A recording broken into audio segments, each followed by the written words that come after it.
Here we go, yo.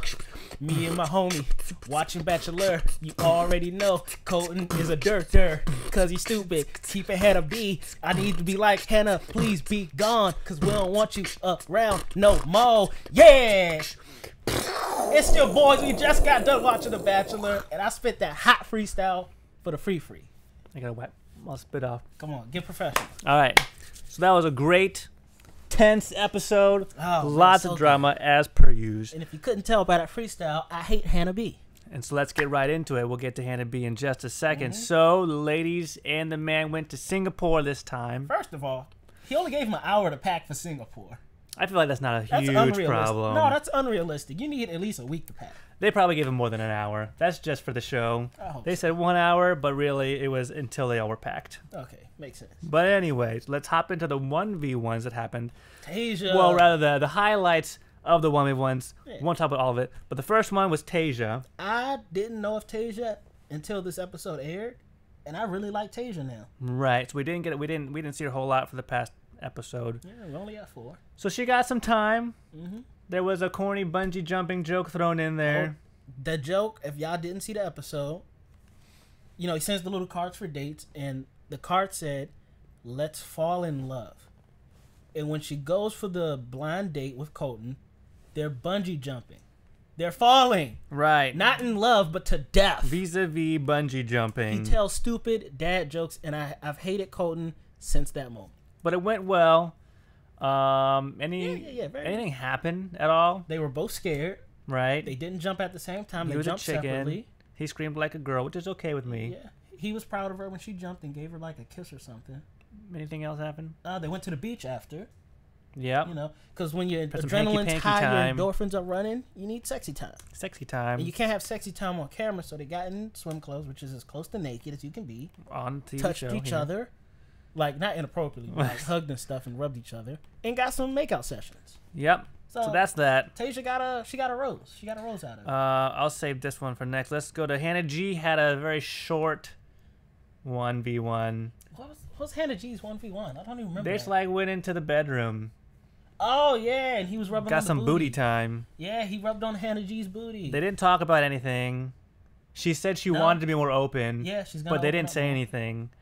It was stupid because she said, "I want to open up more to you." Right. And he was like, "That's what I want." And then they started making out. Made out, cheek to cheek, if you know what I mean. It's not that easy in real life. I've tried, trust me. Right. And then Kaylin, the hero of our story so far. She told such a moving story, man. I felt for her. My heart went out. Yeah, so Kaylin, if you don't remember a lot of names, she's the one that's beefing with Hannah B. But she's the hero, not the villain. Yeah, Hannah B's the villain and scum. Right. So Kaylin had they went shopping first. Kaylin and him went shopping at that place, got some expensive clothes, whatnot. Yeah. She changed into the green dress, whatever. Then they had their 1v1 talking time, which is when she shared a story of when in college she was pretty much like date rape, drug date rape at a party. Her and her sorority sister. Yeah, very touching, very moving. And don't forget, one guy got jail time. The rest of them got away with it. Yeah, something like that. Yeah. So not as much justice as we would like. Yep. And she takes that into every relationship she has. So, I think that's a very solid relational step. Mostly she got 2 steps ahead of everybody there. Because Colton revealed that one of his previous girlfriends was also abused in a relationship. Right. Not his, I'm assuming. So he kind of related on that level too. Right. So they shared, they bonded, they told some personal stories. So that's where the real connections are made. So. Yeah. So that's a good leg up for her. Yeah, Kaylin's obviously safe she got for a future. rose. She's definitely gonna be safe next week. Yeah, she got a rose. Yeah, she'll be safe next week too. I bet my money on it. So that was a good story. The only other points, the first one would be Hannah B, obviously, and Kaylin have been beefing for a few episodes. Before we get into that, Hannah B went on a group date with everybody, and she was not feeling any part of the group date, and Colton could sense it. Yeah, it took all the way up until dinner. Or lunch, I guess. They pretty much begged Hannah B to try like some squid or something. She took one bite, And Colton was like, "That's my Hannah B. She's finally back." He's stupid. I hate Colton. Right. Did she have a 1v1, like a one-on-one conversation with him? No, he had a one-on-one. No, that was Kaylin. no, that was well, they not a 1v1, but she had a conversation, and that's when he said, "I feel like my Hannah B is back." Yeah, it was a quick conversation. So they had a quick little thing-majigger where she's like, "I don't want, I want to leave all that stuff behind," and he's like, "Yeah, I feel like my Hannah B was back," but he's a big dummy anyway. He's stupid. He's so dumb. Ever since he told that dad joke, he's just been dumb.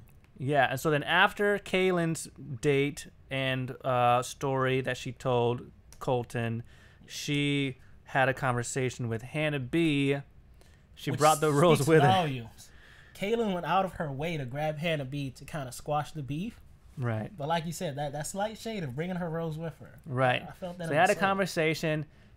In conclusion, they were like, "Yeah, let's put all this stuff behind us. We don't want any bad feelings." They're not going to be friends. Right. They agreed that they might not be total friends, but they don't want to have this situation that they've been dealing with coming up again and just making the whole environment uncomfortable. Yeah, they're here for a guy.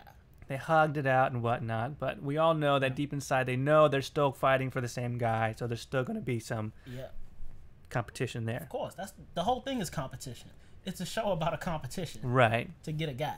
So that's that. And then the highlight, I think, of the whole episode. Demi versus Courtney. Demi versus Courtney. So Demi has kind of been somewhat of a villain, but... Not this time. Right. So you want to say what happened there? Yeah. So during the group date, Demi's being Demi, grabbing Colton's attention. She's doing what she needs to do to get his attention. Hopping on his back, getting piggyback rides, asking him for pictures and stuff.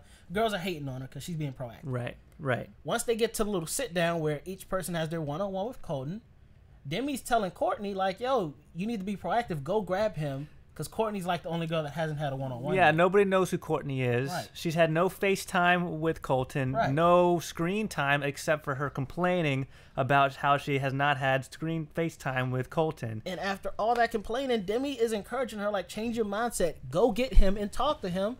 And guess what Courtney doesn't do? She does not go talk to him. So guess what Demi does? Demi goes to talk to him. For the second time. So instead, after giving Courtney time... Free time. There was open time and space where Courtney could have gone and done anything at all. She did nothing. And so Demi said, "Hey," Demi thought to herself, "Hey, there's free time here. Courtney's not doing anything. None of the other women are doing anything, so I'm going to go talk to Colton again." Yep. And I believe that second one-on-one was when Demi talked about her mom. Or was it the first one? I think it was that time. Yeah, her mom's, getting out of jail and stuff. And that second one-on-one, Demi earned herself the rose after that. Colton came back, gave Demi a rose. Yep. And Colton thought he met with everybody, even hugged Courtney, and then dipped. Never met with Courtney. Yep. And Courtney, she went up to Demi complaining that after talking to Demi and Courtney was talking, she felt like Demi was trying to encourage her.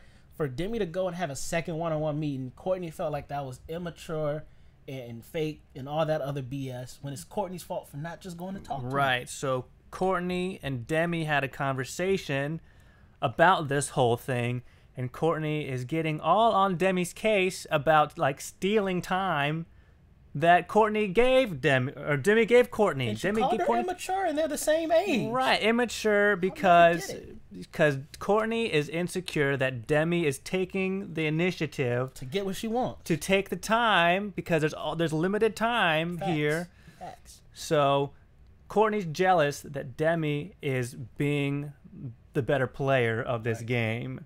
She's jealous that Demi is getting more FaceTime, but it's her own. It's Courtney's fault that she's not getting any FaceTime. Yeah, it's all on Courtney. Yeah, because Courtney walked out of there. Demi flipped her off, and that was part one.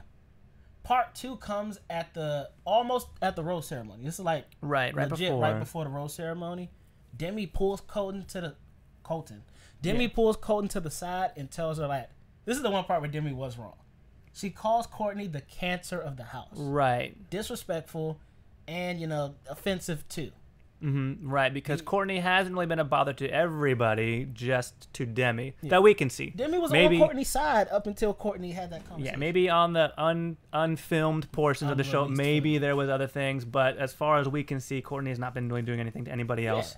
Just upset with Demi because Demi is taking charge. She's taking charge. She's killing it. Demi kept it real. Except for the whole cancer thing, Demi told Colton like, "Yo, she verbally assaulted me," which she did. Pretty much. She's not here for love because she's not trying to fight for you to get you. Mm-hmm. She's here for the wrong reasons, and I think Demi was right. Right. Of course, while Demi's talking to Colton, guess who walks in? Courtney. Guess what Courtney does? Talks to Colton about everything. And tells her side. And paints the other picture, basically. I mean, there's always two sides to the picture and the coin and all that stuff. Anyway, but... Oh, no. Keep in mind, when Demi was done talking, Colton kissed her. Right. They macked out a little bit. When Courtney was done talking to Colton. They get really awkward. Like... No touching. Kinda, like high school reunion kind of hug. Right. And so then Courtney tells a story, basically, painting the picture of Demi saying all these things. To win the competition. But Courtney did point out that Demi is playing a game. Yeah, and Colton was upset. Right, which I get, but it is a game at the same time. It's a competition, and she's playing, and I think Demi's playing it the right way. Love is a game. Right. So she's not wrong in saying that. But yeah. So then the rose ceremony comes around, and all the usual suspects. Now, some of the no names got roses that we weren't right. expecting. So the people who got roses, Nicole. Cassie, we didn't think would get a rose. Right. Cassie hasn't had much screen time or FaceTime, but she got a rose. Nicole got a rose. Heather got Anika got a rose. Heather got a rose. Hannah G got a rose. Hannah B got a rose. Nicole, did you say Nicole? I think I said Nicole. Okay. But the most important thing is people who didn't get a rose. So thank good. Well, Tracy has the two people I wanted to leave the most didn't get roses. So if you don't remember, Tracy was in like the second and third episode, being a villain. She was jealous of the younger girls because she's like 31 or something. Not even talking to Colton, just talking about the girls to the other girls. Right. So she's a complainer. No FaceTime, no screen time. So she didn't get a rose, and then Courtney also did not get a rose. Thank you. Thank goodness. Cancer of the house is gone. She's gone. Courtney had to leave. She did. The fact that Colton forgot about her, didn't have a one-on-one meeting, thought he met with all the girls, didn't meet with her. That's an honest, like, I forgot you. She had to leave. Yeah, Courtney had done nothing this whole season but complain and not have screen time or FaceTime. So she's out. Episode all in all. I think the two people that got sent home were the right choices. Yes, for sure. I'm interested to see what will come next, because you saw in the trailer.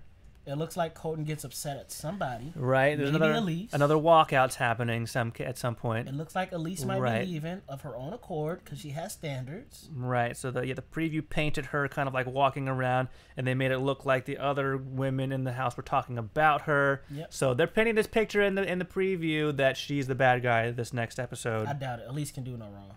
But we like her, so who knows? I love Elise. I love Elise and Nicole. They are my two favorite people, followed shortly by Demi. My prediction for next episode is that Hannah B is finally gonna leave. I hope Hannah B leaves every episode. I think it's gonna be her or Demi, because they've both been villains for too long.